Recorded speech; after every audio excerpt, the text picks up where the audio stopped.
When I was growing up in Ghana, you could set your calendar by the rains. In March, they came. In November, they left. Every farmer knew this, and this system was as reliable as the sun coming up in the morning. Today, you could ask any farmer in your village, when are the rains coming, and watch them shrug, because nobody really knows anymore. You could ask the farmer in northern Ghana who planted his maize last April like his father taught him, only to watch it die because the rains didn't come until June. Or you could ask the mother in Somalia who walked further and further each day to find water because the well her grandmother dug is dry. Or perhaps the fisherman on Lake Chad who used to catch enough fish to feed his village and now catches nothing because the lake that was once one of the largest water bodies in Africa has shrunk by 90% since the 1960s. That's not just bad weather, guys.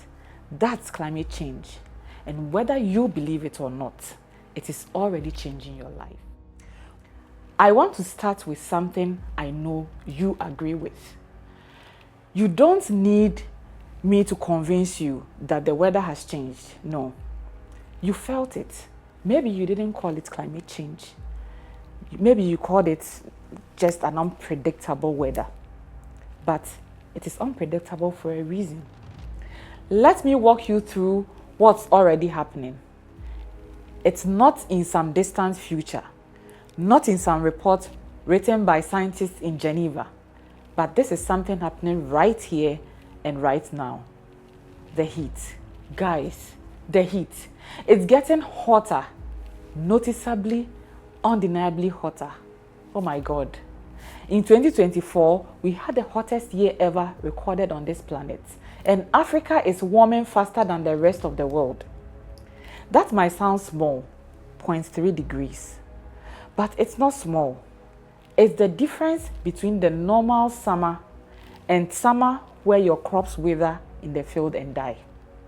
In August last year, Agadir in Morocco hit 50.4 degrees Celsius. Algiers hit 49.2 degrees Celsius. These are African cities where people live and work, not deserts in the middle of nowhere. Think about the market woman in Kumasi selling tomatoes under the hot sun. Think about the construction worker in Lagos carrying cement at noon. Think about the children walking to school in Nairobi with no shade at all on the road. It's hotter and it's not going back. And water, the most basic thing we need to survive, is becoming less reliable. Lake Chad. If you are old enough, you remember when Lake Chad was vast. It was one of the largest lakes in Africa. It fed 4 countries: Nigeria, Niger, Chad, and Cameroon. Millions of people depended on it for fishing, farming, drinking water. Today, 90% of Lake Chad has disappeared. Yes, 90%. The fishermen are still there, waiting for water that isn't coming back. And it's not just Lake Chad. Rivers are drying up. Wells are running out. In Cape Town, we saw day 0, a day when the city almost ran out of tap water entirely. That was in 2018. People lined up with buckets at natural springs waiting for a chance to fill containers.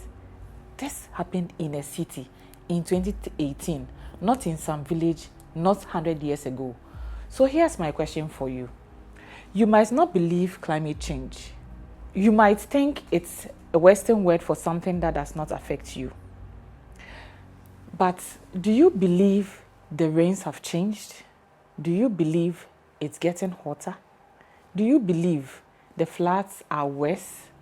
Do you believe the lake is gone? Because if you believe any of these things, you already believe in climate change. You just haven't called it by its name yet. Now, let me give you the data.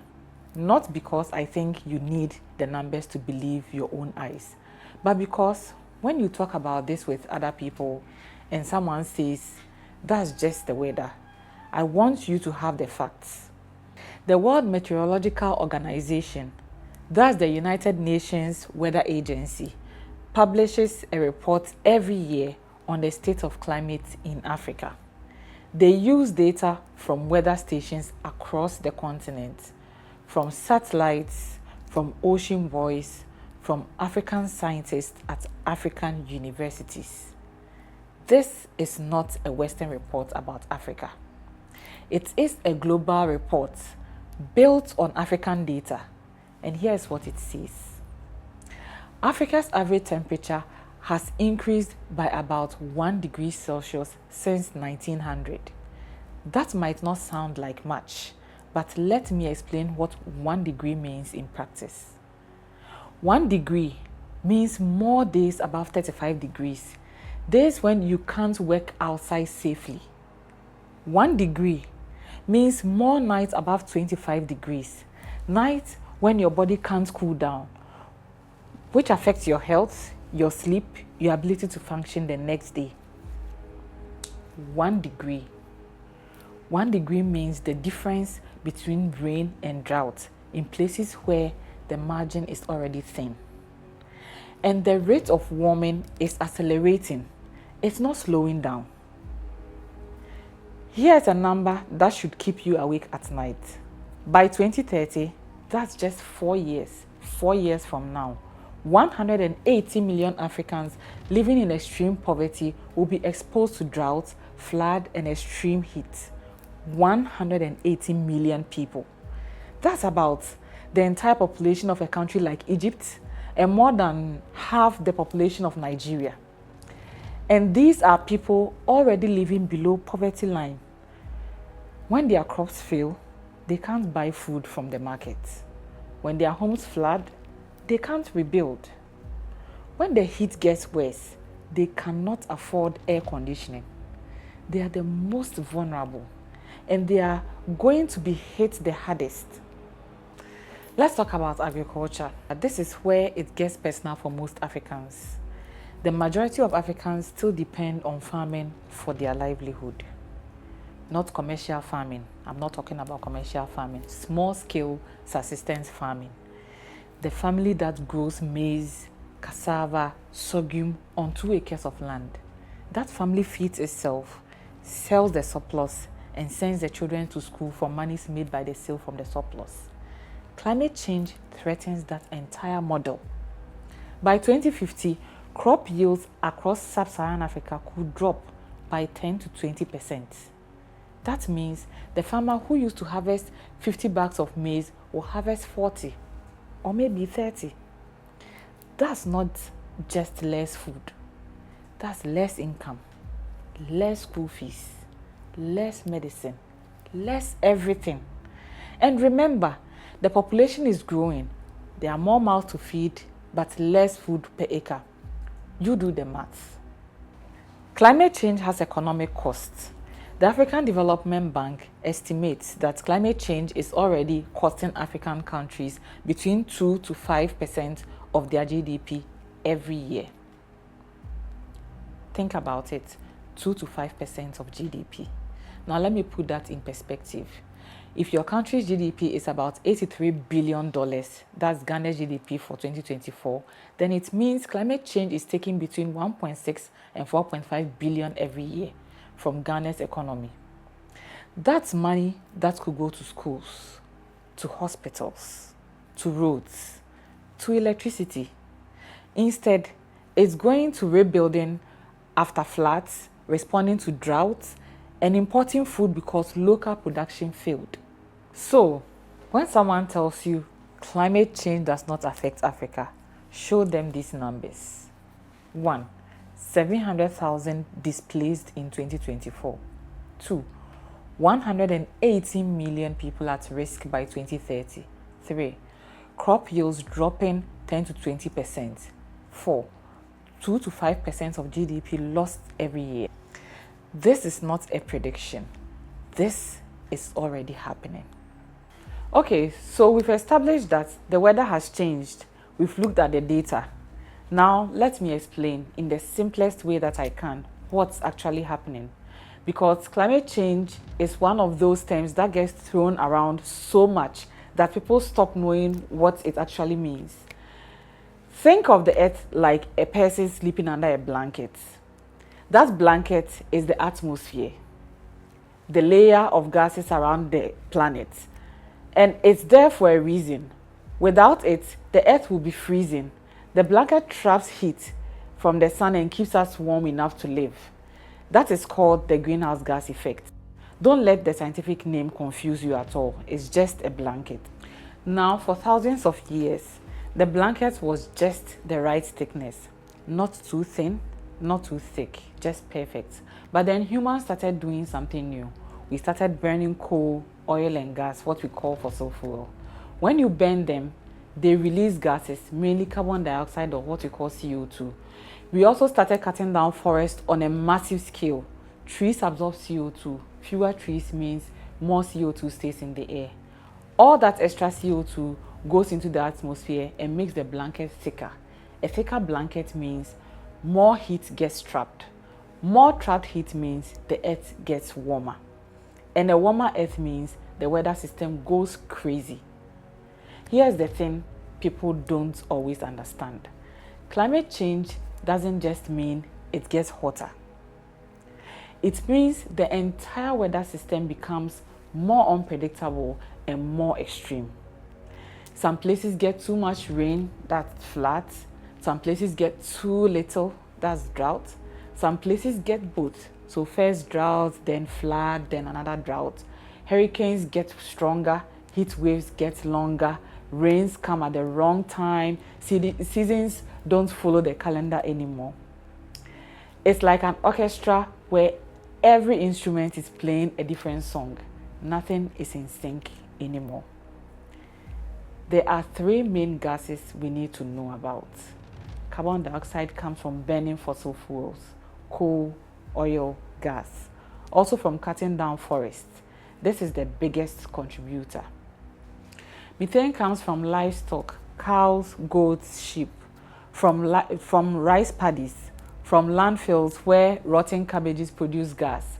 Methane is actually much more powerful than CO2 at trapping heat, about 80 times more powerful over a 20-year period. But there's less of it, so the overall impact is smaller. And then there is deforestation problem.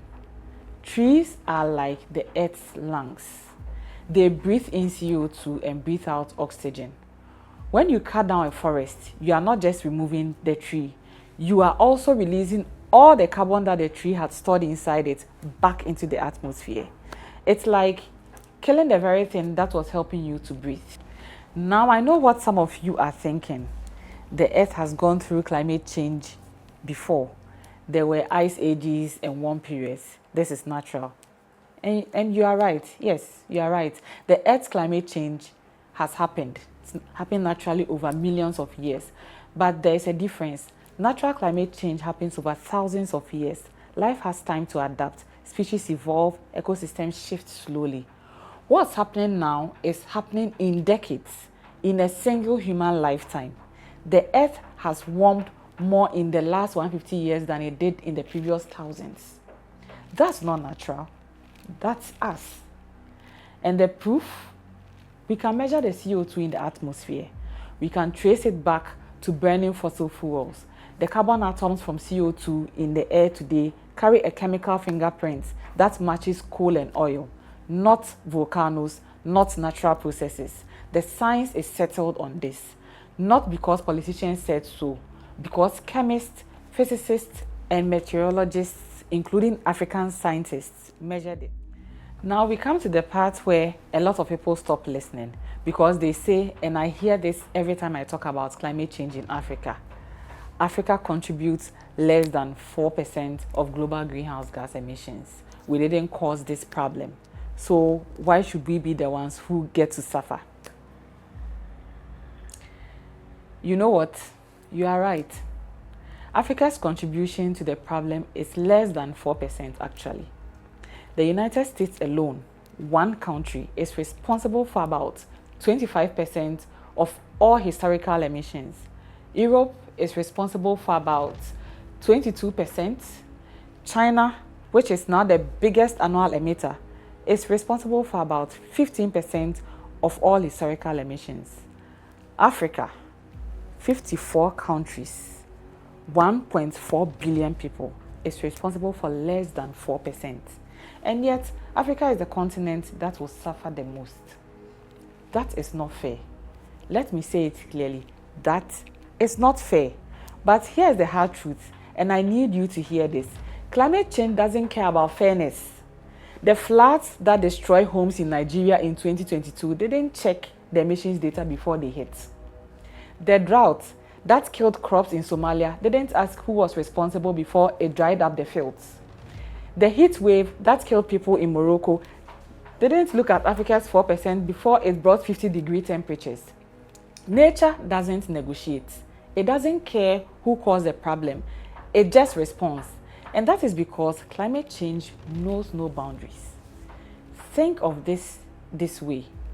If someone sets fire to your neighborhood and your house is the first one that catches the fire, does it help to stand there and say, but I didn't start this fire? You still need to put it out. You still need to protect your family. You still need to rebuild.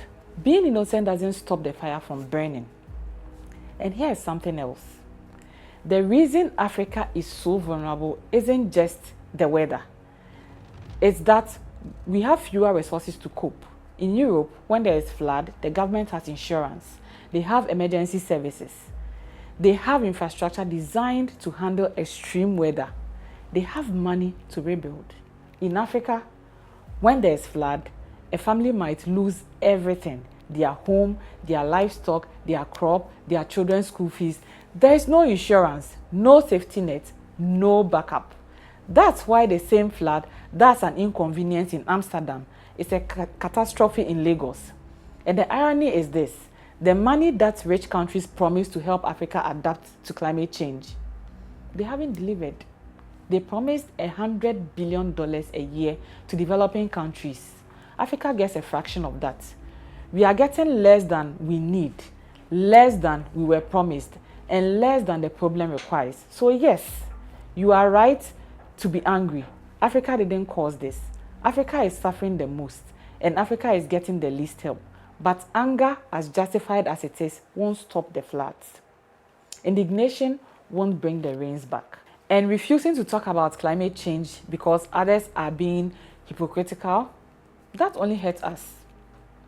Because while we argue about who is to blame, our crops are failing, our children are going hungry, our people are being displaced. I cannot emphasize this enough. We don't have the luxury of waiting for the West to be fair. We have to protect ourselves. I need to address something because I know there are people watching this who are thinking, this whole climate change thing is a Western conspiracy, it's a Western ideology. They want to keep Africa poor. They burned coal for 200 years, got rich, and now they are telling us we cannot do the same thing. And I want to tell you something that might surprise you. A lot of what you are thinking is true.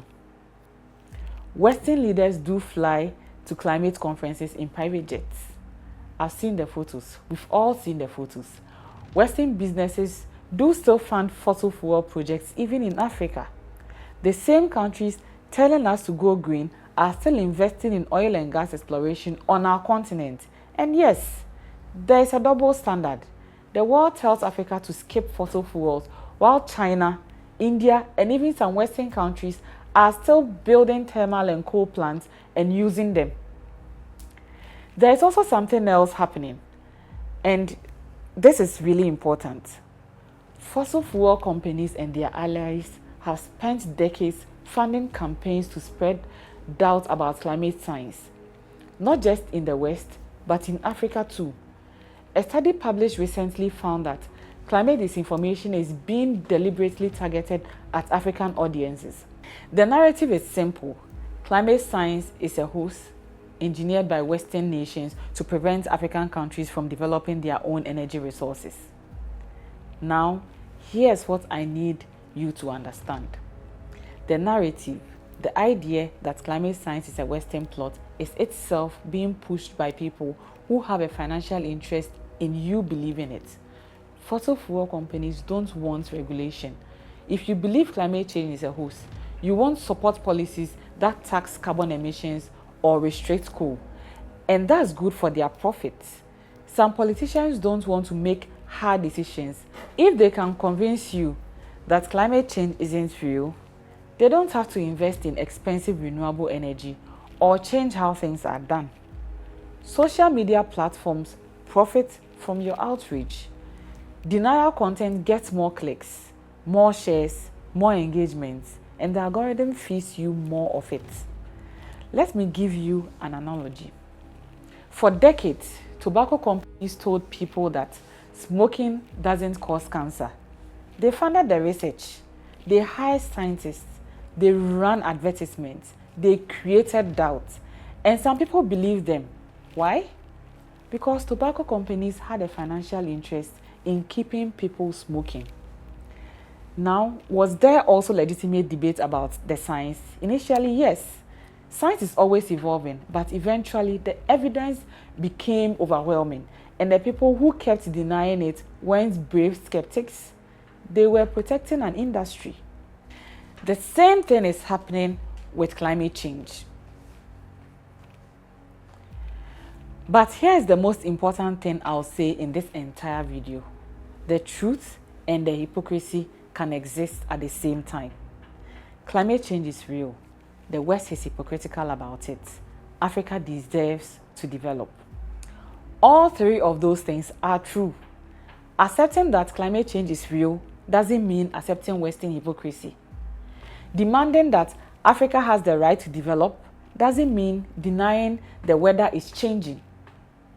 You can be angry about the double standard and care about your crops failing.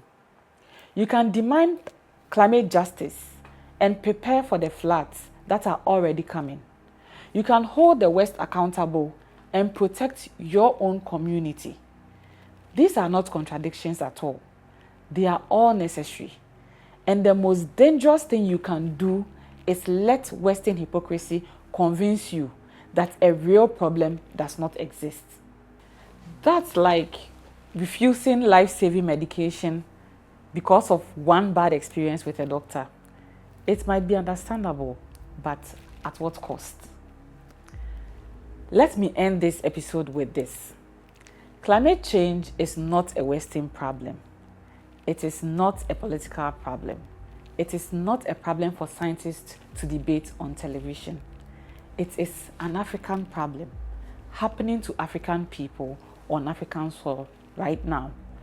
You don't have to believe in it, but the farmer whose crops failed last season believes in it. The father whose house was flooded believes in it. The fisherman whose lake is disappearing believes in it. The mother in Somalia working further each day for water believes in it. The young person in Lagos who can't find work because the economy is struggling with climate shocks, they believe in it. The evidence is overwhelming. It's real. So what are we going to do about it? Well, the answer might surprise you. In spite of all the problems, Africa has an opportunity. But that's a conversation for the next episode, because in the next video, I'm going to show you why Africa might actually be in the best position of any continent to lead the green revolution, not follow it, lead it. Subscribe so you don't miss it.